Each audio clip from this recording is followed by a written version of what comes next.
And for now, you have most Asian markets which are opening with cuts. So what's doing the worst this morning is clearly the Nikkei market. We don't have a sequential number of SDFC Limited. So resistance there coming in at 44,757 and then 45.54. We all know that ultimately what moves share prices is the earnings of the companies. The uncertainty is really what's driving prices. But here's the first tick on the index. It is flat with a negative bias. Now we are in a phase where the profit as a pie is growing, as well as the number of people contributing to the pie is growing. Division Kalindi Rail and Bright Power would be demerged by the way of slum sale into two of our wholly owned subsidiaries. Maybe 12 months down the line, you are looking at a far better picture in terms of PPOP growth. Things are on the quieter side, but it's picked up from the day's low. We have the food prices and the overall inflation for the month of September, which has come in the negative, in the negative territory for the 6 month. So we've got 6 to 7 models, which are also creating excitement and walk-ins, which we expect. Market's absolutely flat. It's a 6-point gain that we're seeing in the Nifty.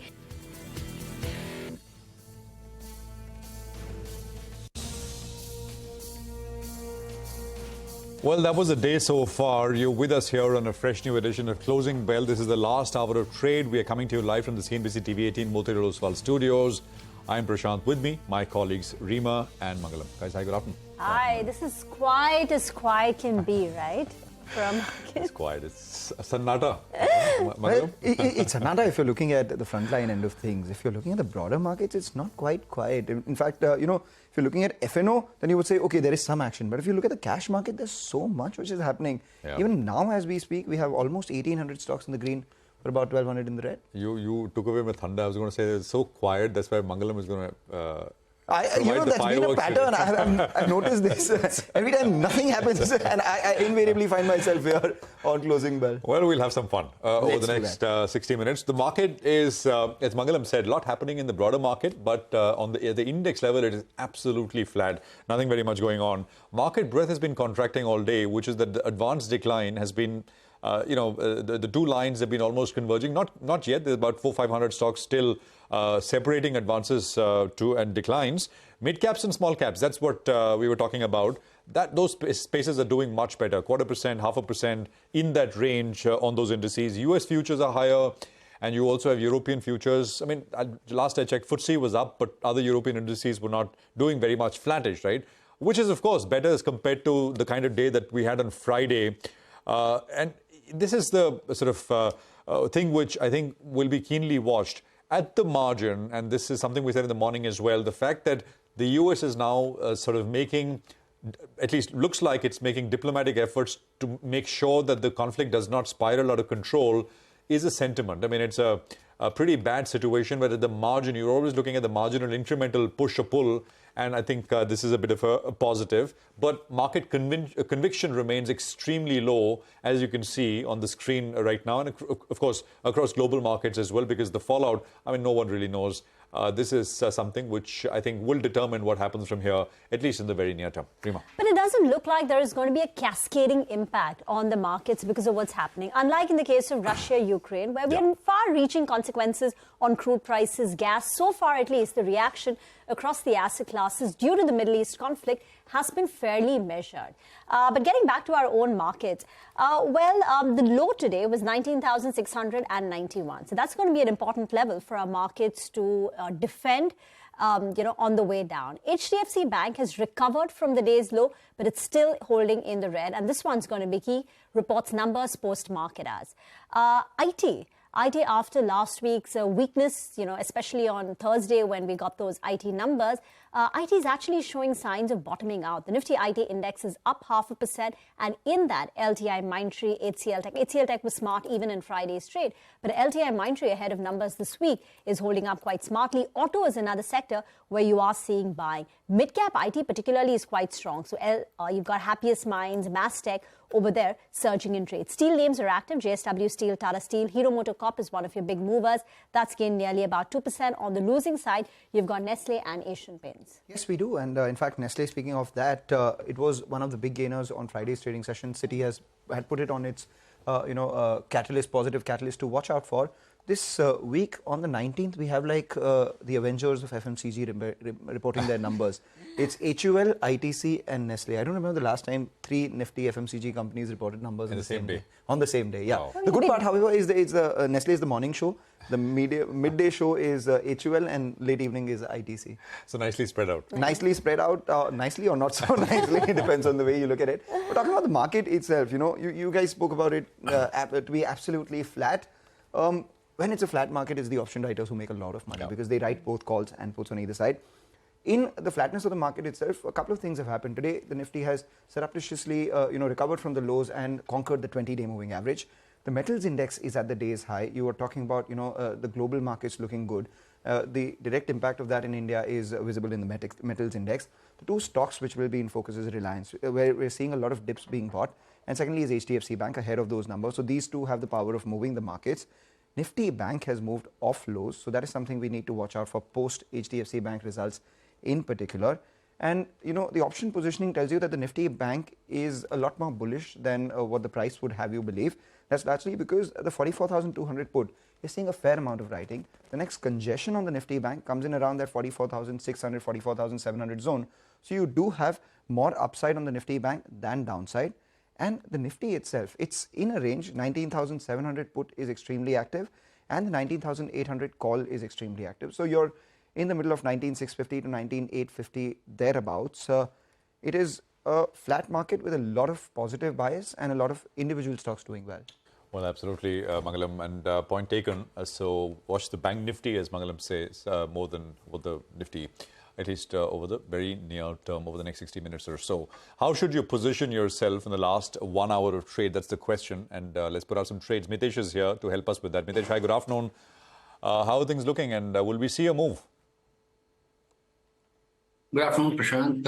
I'm not sure of that. I think, the markets, as I said, and Mangalam was also highlighting, 19,850, 19,650 looks to be the counters. We are somewhere in the middle of that. We might see a move within that range, but I'm not looking at a directional movement starting immediately, purely because volatility indicators are turning flat. They are also losing steam. So I think it will be a market which will be choppy, just like we have had during the day, but ranged. Overall, not going anywhere significantly. Having said that, on the stock side, I have a buy on National Aluminum. I think that's breaking out nicely after a few days of consolidation. So buy here with a stop below levels of 99, look for 106 as the target area. And L&T Finance, I think that's another stock which is possibly showing signs of restarting an up move. So buy here with a stop at about 133 and a target of 143 can be looked at. Okay, thank you very much for that. The Supreme Court has rejected the telecom company's contention that license fee paid post-July 1999 should be treated as a revenue expenditure. Ashmit joins in with the details. Ashmit, first the news, the latest, and what are the implications for telecom companies now? Well, first up, this is one of the legacy issues which, in fact, has been plaguing the industry. The industry has been seeking for clarity on this one aspect. The issue at hand simply is that the license fee that is paid on an annual basis by the telecom companies to the government, is that a revenue expenditure or is that a capital expenditure? That is at the heart of the issue, this entire debate that we've seen pan out over the last very many years. The implication, of course, is that depending on the classification of the license fee, either as a revenue expenditure or a capital expenditure, it will consequently lead to tax implications. How this affects the tax-deductible income is the bigger takeaway here. Now, importantly, the telcos throughout had been arguing that this is a revenue expenditure. The department's stance was very clear that the mere fact that this payment is made via installments does not change the character of the payment in question and therefore continues to be a capital expenditure. Now, that issue has been decided fully and finally by the Apex Court, the Supreme Court holding unequivocally that this is indeed a capital expenditure and therefore holding this case against the telecom companies and in favor of what the tax department had been arguing all along. And the contention of the tax department has also been echoed by the Apex Court that the mere payment of this fee via installments does not change the character of the payment. It continues to be a capital expenditure and therefore has to be treated as such. That's one key clarification coming in. We now, of course, have to go back to the telecom companies, to the DOT and to the tax department to understand what the implications could be in terms of the tax implications. Keep in mind that this issue goes all the way back to 1999. The Supreme Court has clarified that since 1999, the license fees paid do qualify as capital expenditure. So it all goes back. It's certainly a hit coming in for the telecom companies. They had been batting against it. But now that the case has and the issue has been held against them, the issue goes back to the drawing board to get a sense of how far this will impact the balance sheets of the companies in question. All right. Well, the degrees, of course, we will find out to what degree, but certainly not good news, as Ashmit is pointing out.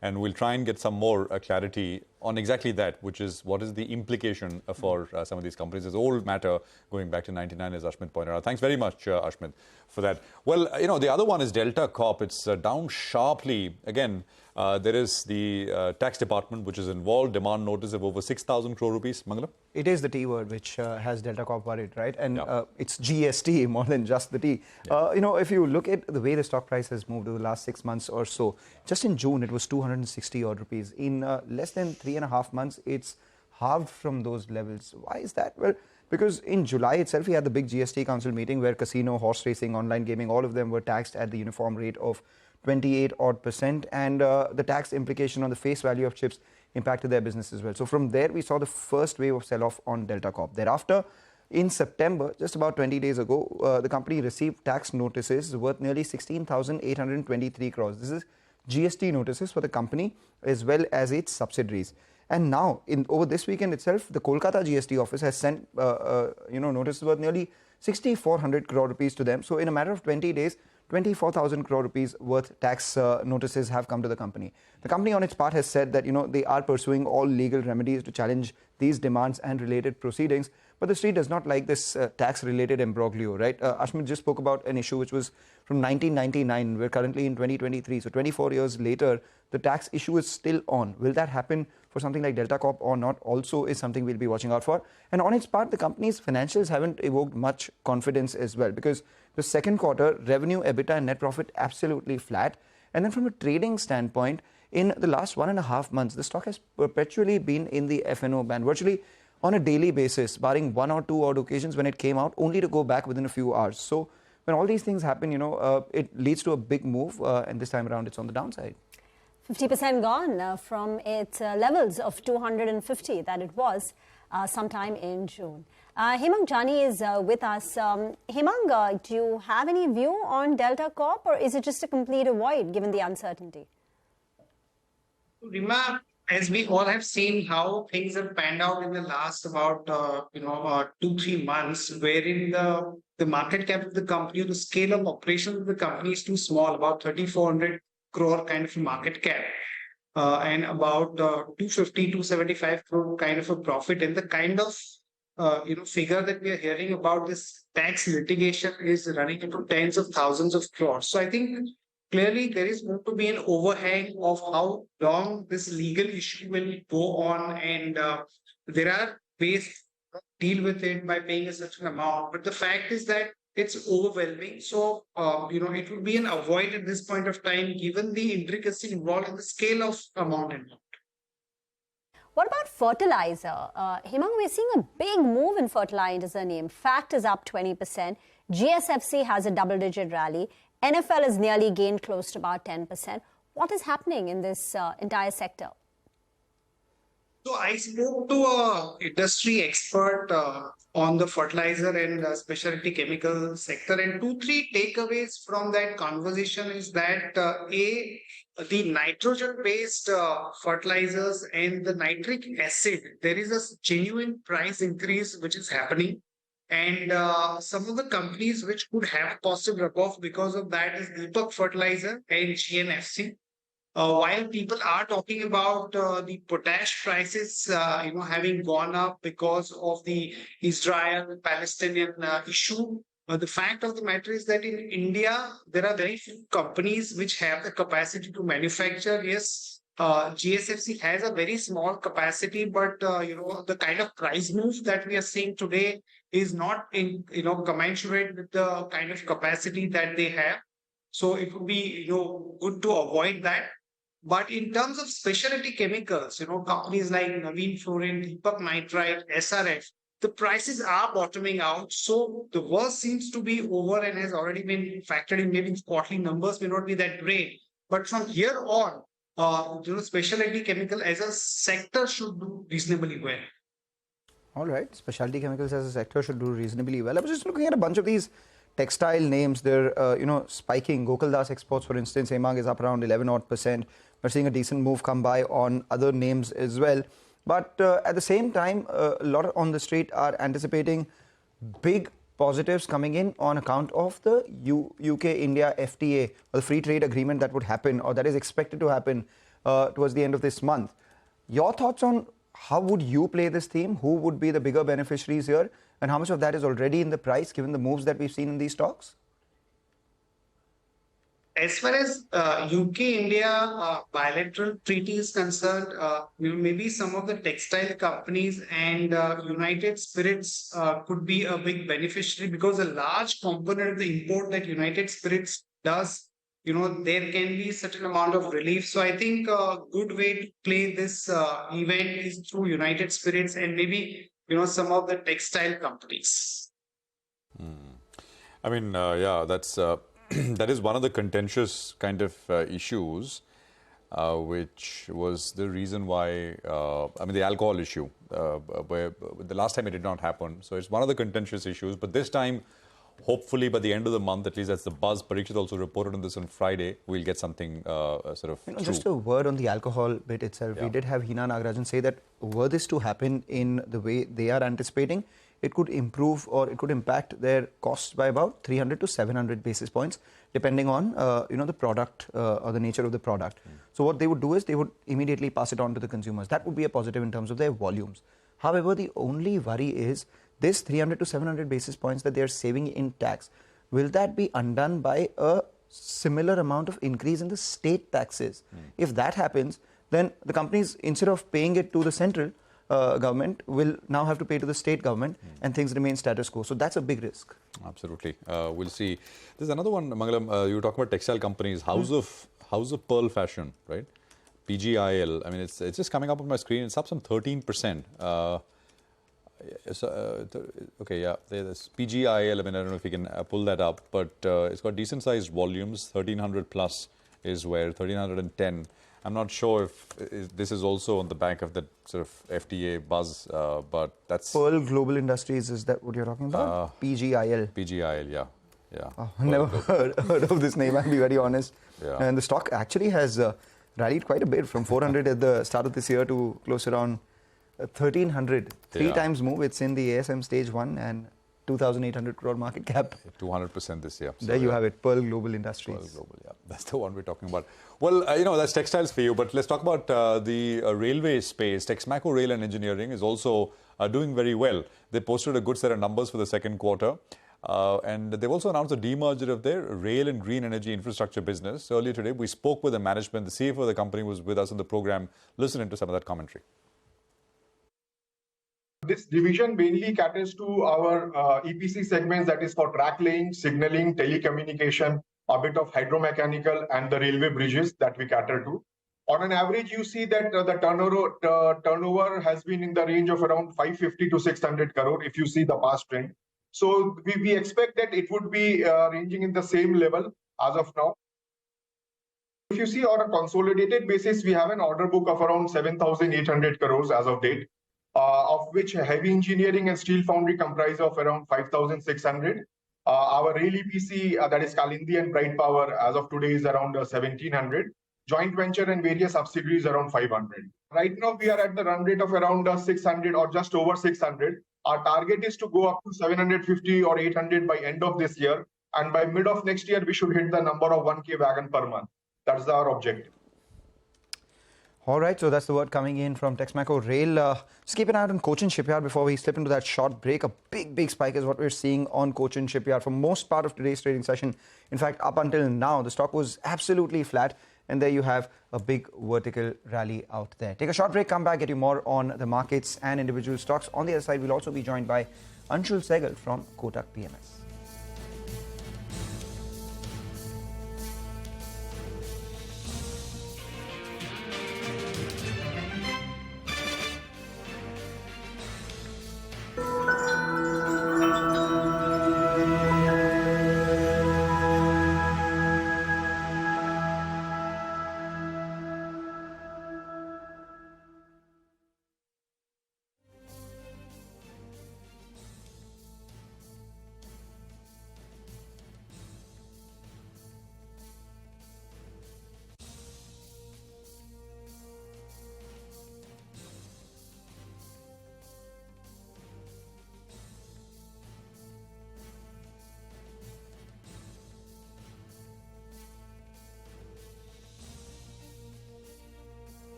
Welcome back. Karur Vysya Bank just pulled that stock up. It reported numbers a while back, and the stock is now reacting favorably, 2.5% higher on that. And just to quickly recap the numbers, the NII growth was 11.5%, profit jump was 48%. The asset quality is improved on a quarter-on-quarter basis. There was an initial spike post the numbers.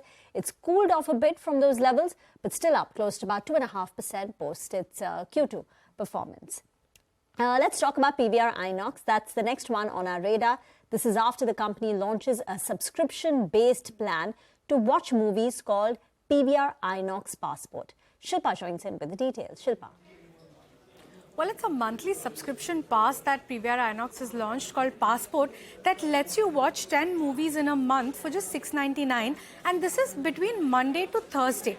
Now, while this sounds interesting because it makes movies as cheap as just like 69 rupees a movie in a month, it comes with a lot of riders. Now, for instance, you can only watch one movie at a time. This is a non-transferable pass.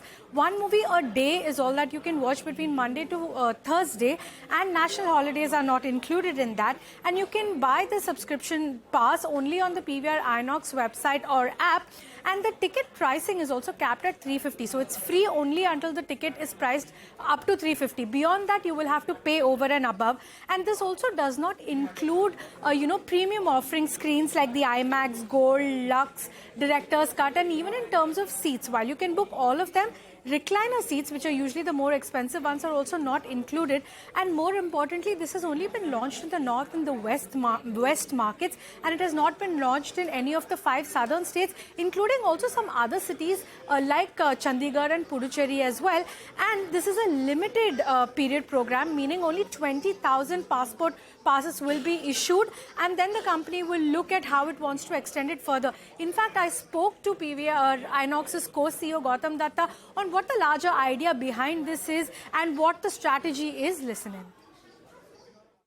Programs such as this would really propel consumers to come out and watch more movies. Simple. The friction of travel and the friction of deciding on basis money just completely goes away. You can travel as much when it's about buffet versus an a la carte, exactly the same thing. We felt that a subscription at cinema is something which has not really been tried before, and we wanted to draw out a pilot, an experiment to see how people warm up to this product.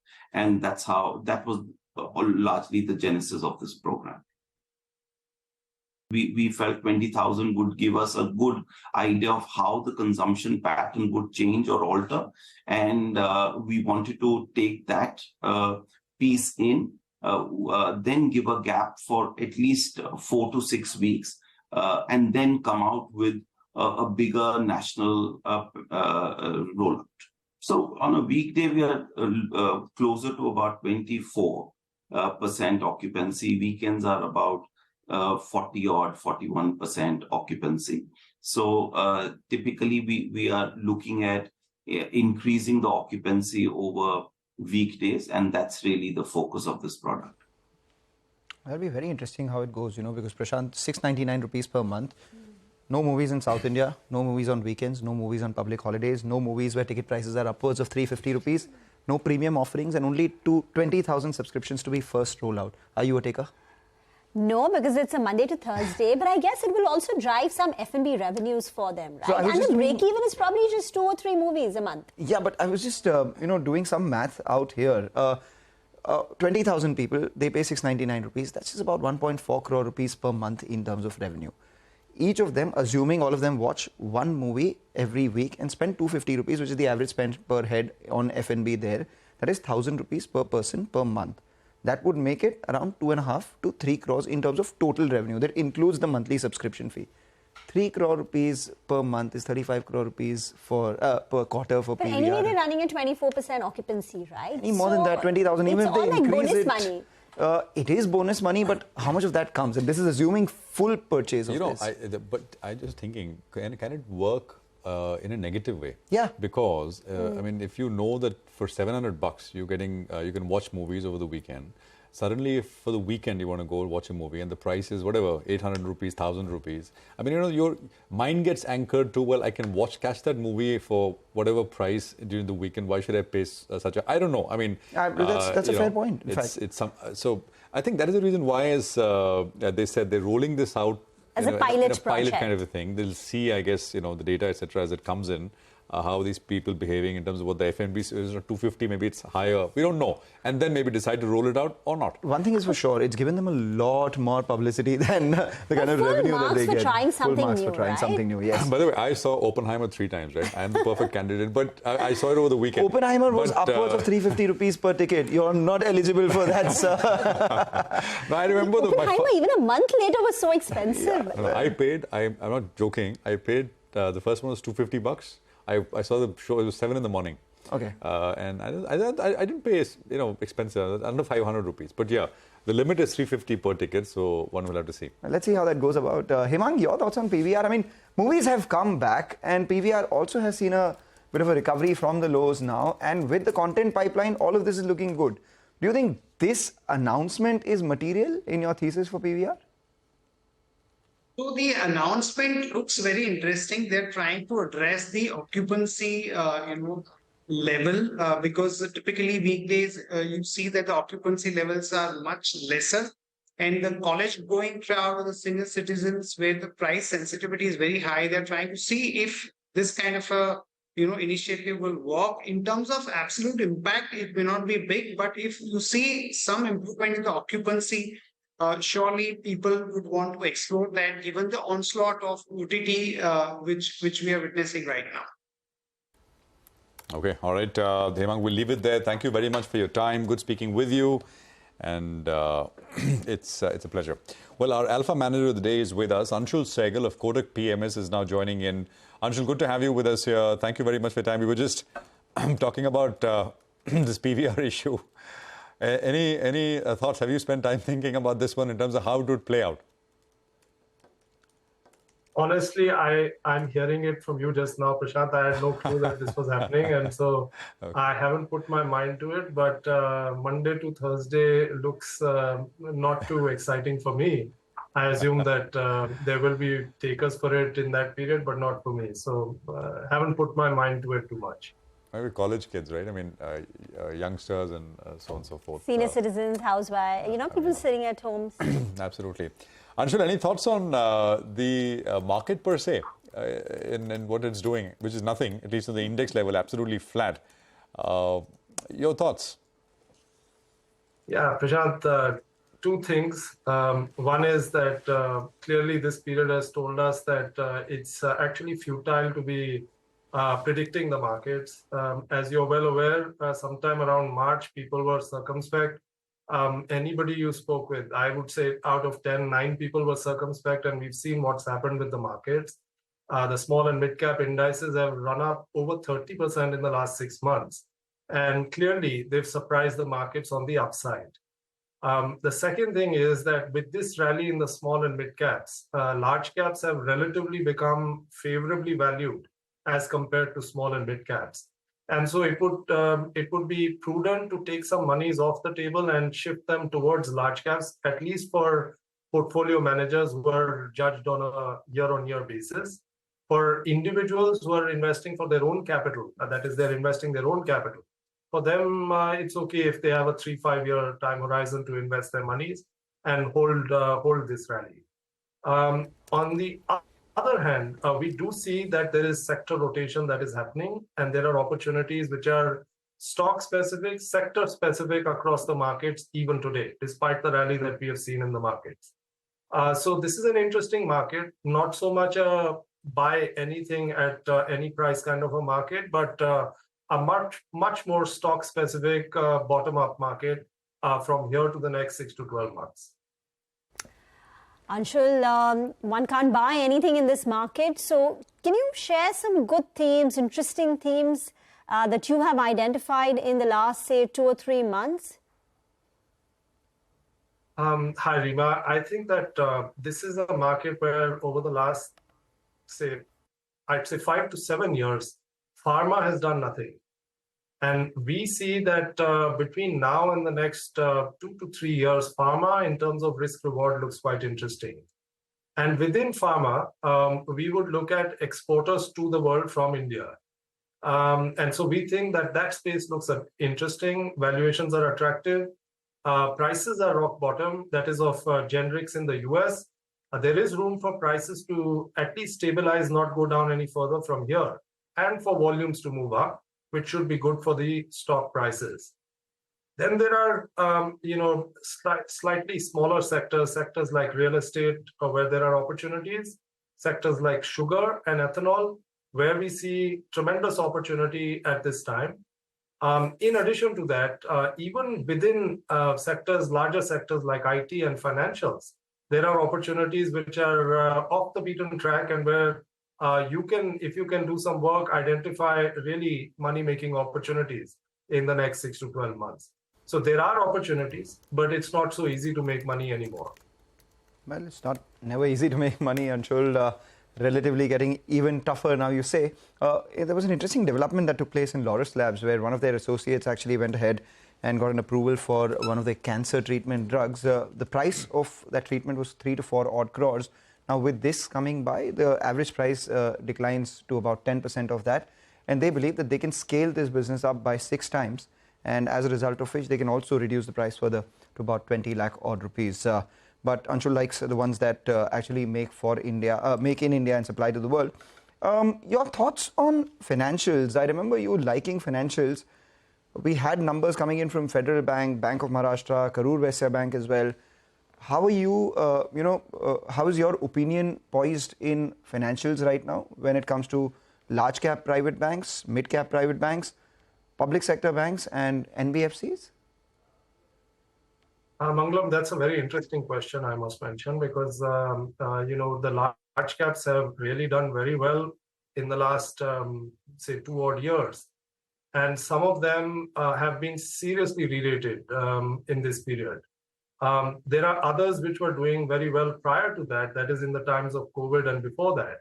And those have kind of stagnated as we speak. In the last, say, 3 odd years, many of these banks have given no returns. So amongst the private sector large cap banks, we see relative valuation interest returning to some of those banks which have done nothing over the last 3 years, and waning from some of those banks which have done well in the last 2 years. That's how we see this, because ownership patterns have changed.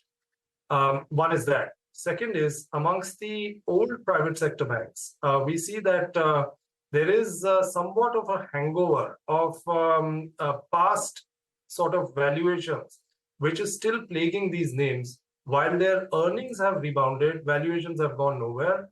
And many of these old private sector banks trade under one-time book for ROAs, which are quite attractive at this time, in the region of 1.4 to 1.6 times. And on price to earnings basis, they trade at as low as 4 to 5 times. We see interest coming here because there is limited ownership in these names.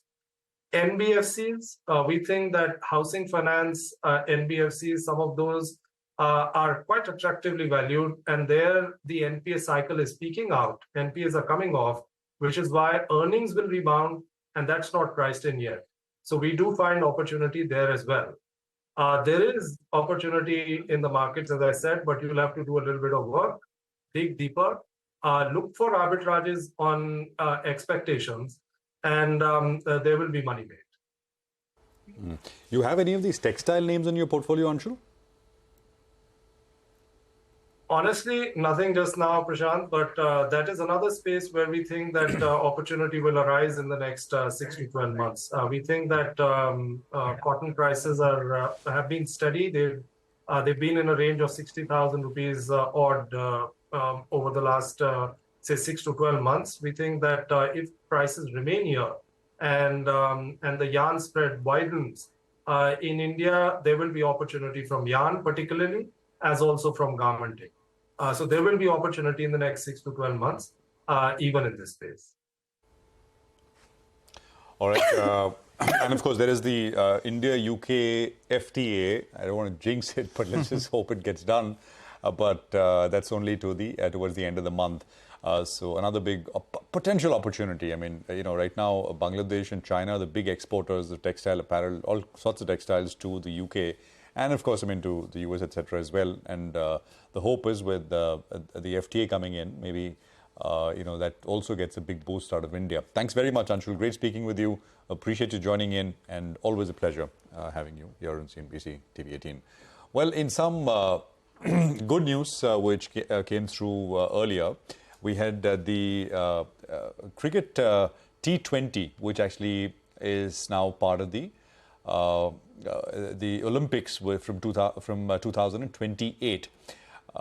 This is, of course, come in as a, not as a surprise. You heard it first here on CNBC TV18 with, Shireen speaking with the International Olympics Organization, the head of the committee. And at that point, he had basically said that it is one of the proposals which has come through and which is under consideration. And now this has come through. Listen in from Mrs. Neeta Ambani, the chairperson of the Reliance Foundation, on this development.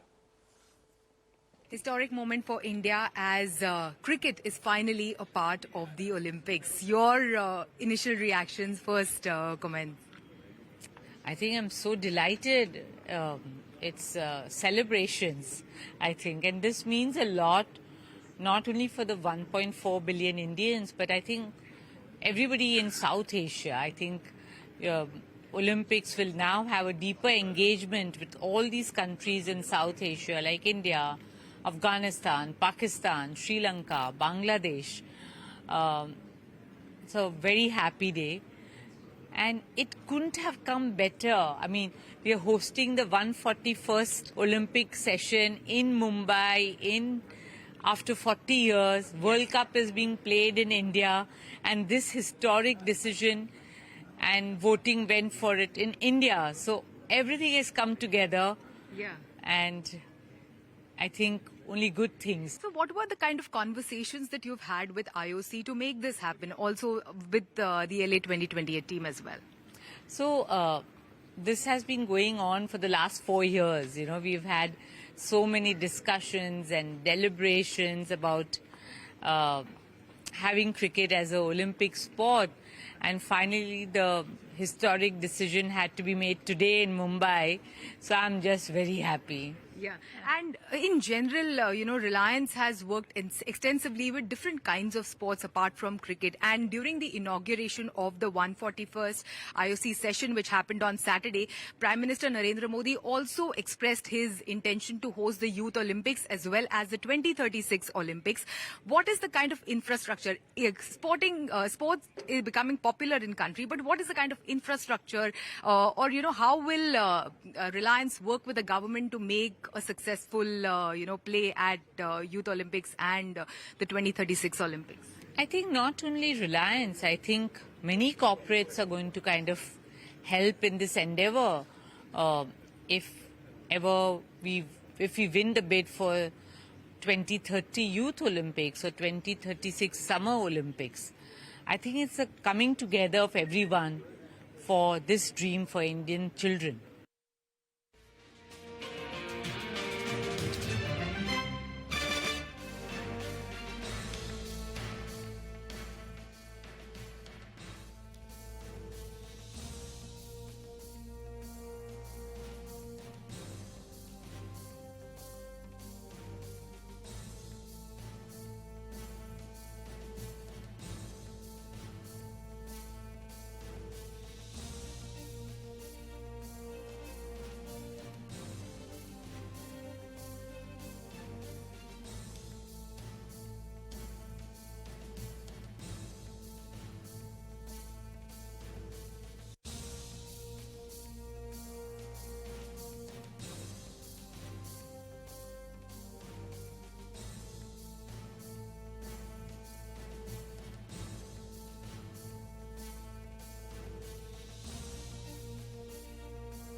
Welcome back. Watch out for a couple of these stocks which have been on a tear ever since the last couple of months or so. ITI is one of them. This year it's up almost 200% and now it's up around 8%. Very low public float.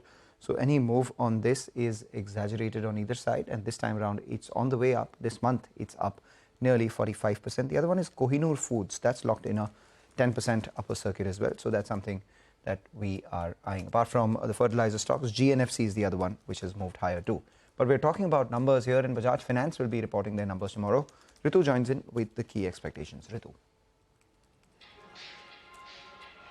Well, Bajaj Finance is seen reporting a mixed sort of numbers come tomorrow. Sequentially, profit growth could be muted or flat.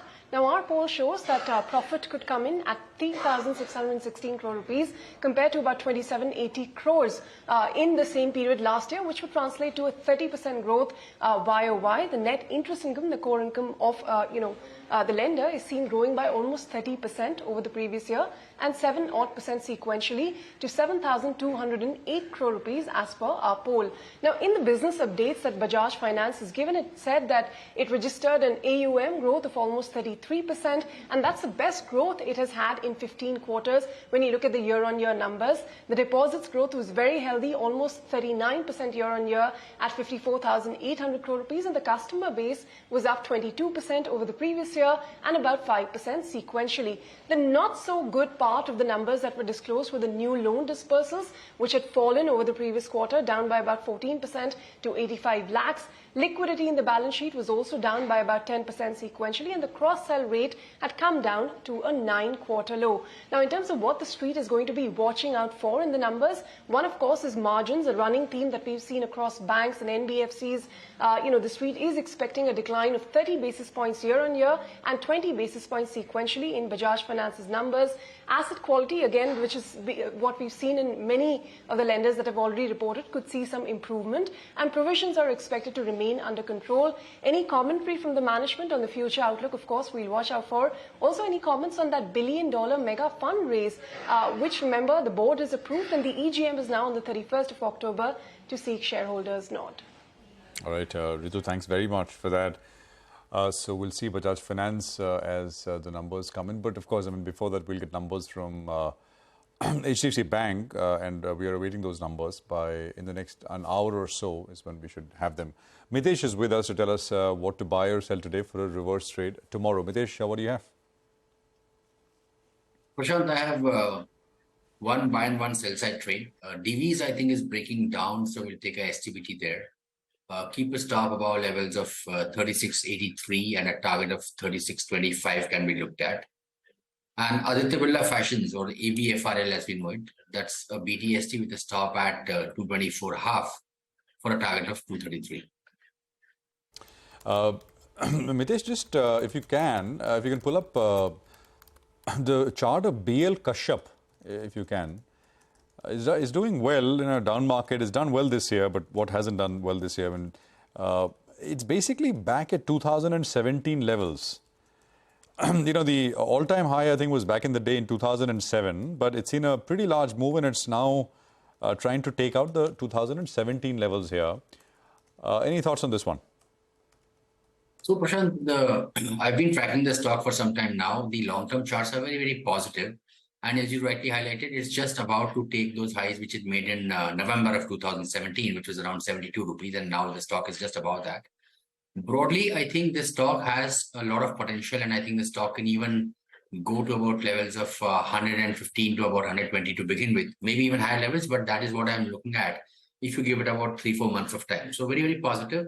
The only thing is that if it gets some profit booking around this pivot of 72, 72.5, then you might want to, you might be able to buy it lower at about 60, 65 odd zone. So my idea would be to buy partly now, in case you get a decline, add more and keep a stop below 50. I think this is heading towards 115, 120 if you give it about 4 or 5 months from here. Okay, thank you very much for that. Let's move on then. Hero MotoCorp is one of the big movers today. And this is an exclusive conversation with CNBC TV18's Parikshit Luthra, where he chatted with the management, and they revealed that the company may not hike prices significantly in the near future. They also ruled out acquisition of an EV player, Ather. Listen in. If you take, let's say, India inflation, The inflation in India has been close to around 6%, yeah, broadly, give or take. Our price hike over the last 4 quarters would also be in that vicinity, yeah. So therefore, it generally mirrors, has mirrored that. The last quarter hike was very marginal. It was, I think, around 1%, less than 1%. So I think the market can absorb such marginal hikes that what we have seen. The commodities have by and large stabilized, I would say. And therefore, from here on, the need for any significant price hike would be less, I would say. So no more price hikes in the offing, I mean, at least for I would this say, year? what I'm saying is that we keep looking at prices not just based on inflation, but also based on our product positioning. For instance, we keep upgrading our products, like we put in X-Tech variants. So it's more a product market fit that will drive, is what we feel. We don't see significant inflationary pressures driving the pricing up. So moving forward, probably you could assume that any price changes should be of a lesser magnitude than in the past, so and should be easily absorbed by the market. That's what I would say. Right. Now, what would be your priorities for the remaining part of this fiscal? You've had some big ticket launches. Yeah. You have the Vida portfolio as well. Yeah. What are your priorities going to be for the remaining part of the year? See, I'll tell you, first, obviously, to ensure that it's a good festive, strong festive. And we are all confident about that. We are geared for that. As we move forward, I take more medium term, let's say 4 to 8 quarters, yeah, is what we call. One, of course, at the core, which is the entry segment, dealer segment. We still feel that there's a lot of headroom to get people in, to make sure that there are wheels in every home, every household. You increased your stake in Ather. Yep. Where does it stand currently? 550 crores that went from Hero MotoCorp. Yeah. This was a strategic investment. Yes. What does it really go towards building? So this is basically any of the players, obviously they need to keep raising money, whether it is on their products, which is the product development, or the operational P&L, which is there because for EV companies, the operational P&L are still not positive. All of us know that.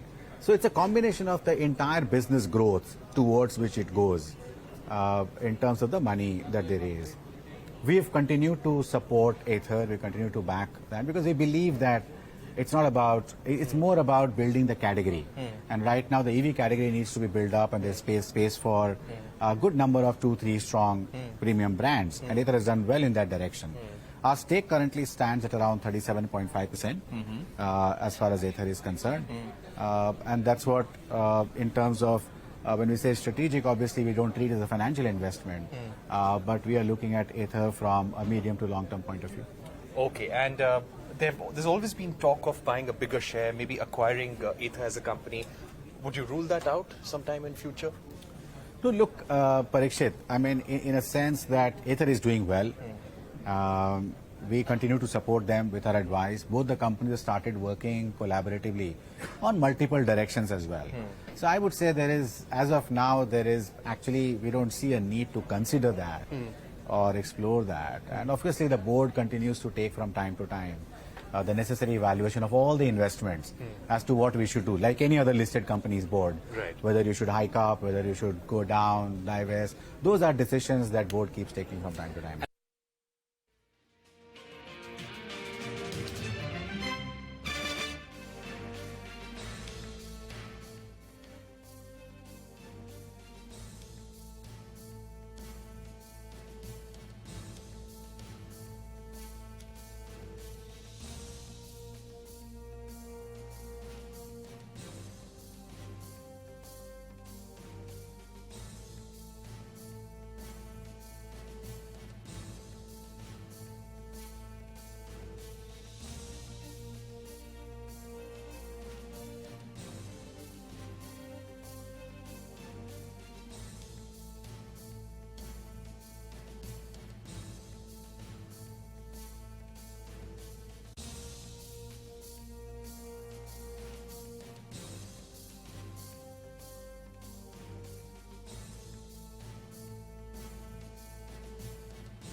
Welcome back. The Nifty slipped a bit in the last 10 minutes. We were holding at about 19,760 when we began the show. And in the last 20 minutes, we've seen the Nifty fall close to about 40 odd points. HUL has moved to the low point of the day, now down close to about 0.5%. It was in the green sometime back. Bharti Airtel has extended its loss down nearly 1%, while TCS continues to flounder a bit. That's down close to about 1.5%. Anand Tandon is with us now on the show. Anand, wanted to get your thoughts in on Tata Motors and the potential benefit from this monetization of the Tata Tech IPO, the most awaited IPOs. Now, Tata Motors has about a 74% stake. They're paring down or selling 10% stake and getting $2 billion, which they will use to bring down their debt. But the stock hasn't reacted to this development. Do you think all the news surrounding this whole Tata Tech stake, monetization, the value it can add, is already priced in the Tata Motors share price? Well, to some extent, I would imagine it is. So Tata Motors has been going up largely on the basis that you will be seeing a significant reduction in debt. And to the extent that this goes some way in terms of achieving their announced plans, it is certainly helpful. But it is not new news. So the real factor is that, from an operational perspective, has something changed? This is a capital allocation decision. And when you're looking at the stock market, you really want to see operational issues dominating rather than, things which are basis of capital allocation. That's the reason why we look at EBITDA. I don't think that there is anything in this that will impact that. As I said, to the extent that the capital will look a little better, it is certainly useful. And the fact that, the interest cost will come down, again, it is useful. But I don't think that is something which the market doesn't already know. Right. Anand, your thoughts on, the kind of themes, the stocks that you like especially after the big run-up that we've seen in the mid and small cap end of things? Well, last time that I was on your show, we were talking about looking at international markets. So let me tell you about a company called Stellantis. Since we just started with Tata Motors, here is a company which trades at 1.3 times EV to EBITDA, less than 3 times PE. And it is the owner of brands like Jeep and Chrysler. It has 42 marquee brands and has been growing at the rate of, at a significant clip over the last several years. When you look at that valuation and you look at what Tata Motors is looking at, you begin to see why a more global outlook looks very interesting. And that is the reason why I feel challenged in looking at Indian stocks, because when you're looking at international markets, it becomes extremely difficult to justify the kind of 30, 40 EV to EBITDA that most of the companies today are trading at. So I'm not really able to answer a question about why valuation-wise some of these companies look attractive. So, Anand, so you bought Stellantis? Well, I don't like to discuss my particular portfolio, but like I said, this is, again, I would emphasize these are not recommendations. I'm just telling you a relative valuation. If you look at how Stellantis has come up, it is a merger of Chrysler and a few of the European companies. They have a solid backbone. Of course, the US market currently is facing a bit of an issue because of the fact that there is a strike going on.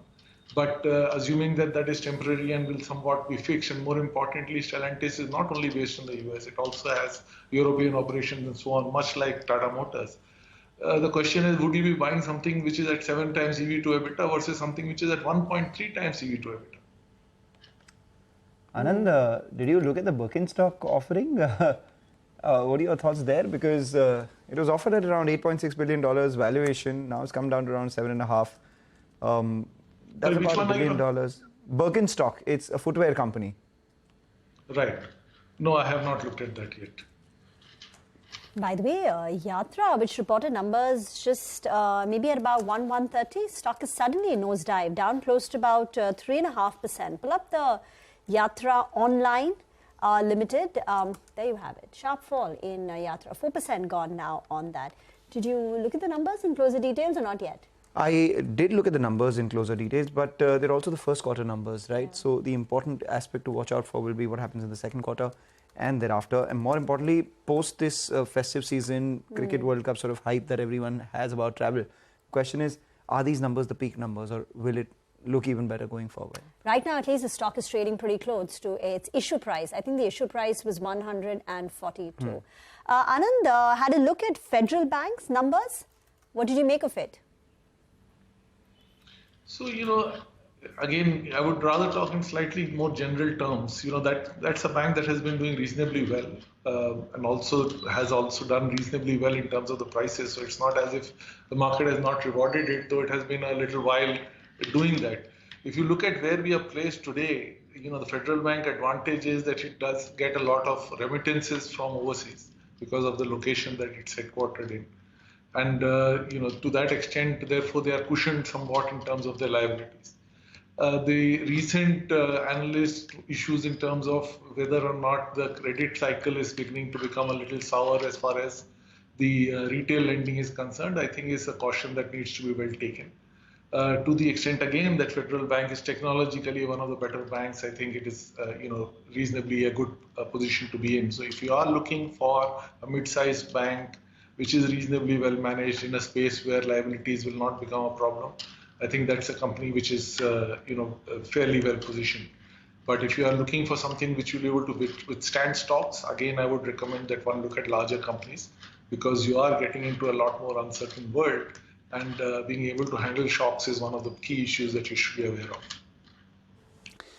Okay, all right, Anand, we'll leave it there. Thank you very much for your time. Quick conversation today. Thank you for joining in. Well, we got, 30 points cut on the Nifty. We'll end with that, 19,722. But bulk of the day was spent basically just in a holding pattern. Nothing really going on, at least at the index level. By close, the market breadth also closed in 1,200 stocks higher, 1,120 stocks lower. So the gap was not that much. It was about 2:1 comfortably till about mid-afternoon or so. And if you want to take a look at, I think the mid and the small cap part of the market did much better. Bank Nifty also nothing. Let me just take a look at the mid cap index gave up gains, just about 0.14% higher. And the small cap index also gave up gains. It was up 0.5, 0.6 when we started at 230. It ends about 0.4% up in the green at this point by close. Gainers in the form of, Hero, the steel names did well, ONGC did well. Losses coming through with names like Divis, Nestle and TCS, large caps at least. Prima.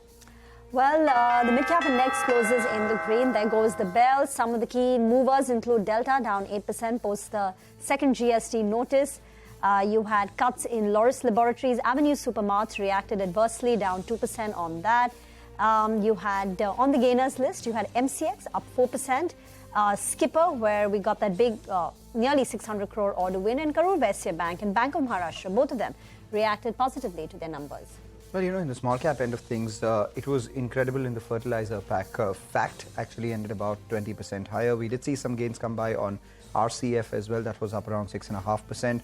And then we did have a bunch of these other movers, the kinds of Gati, which were up by 10%. We had Kohinoor Foods, docked in upper circuit, Gokaldas Exports continued its march forward. Phoenix Mills came in for some profit taking after their Q2 update came by last week.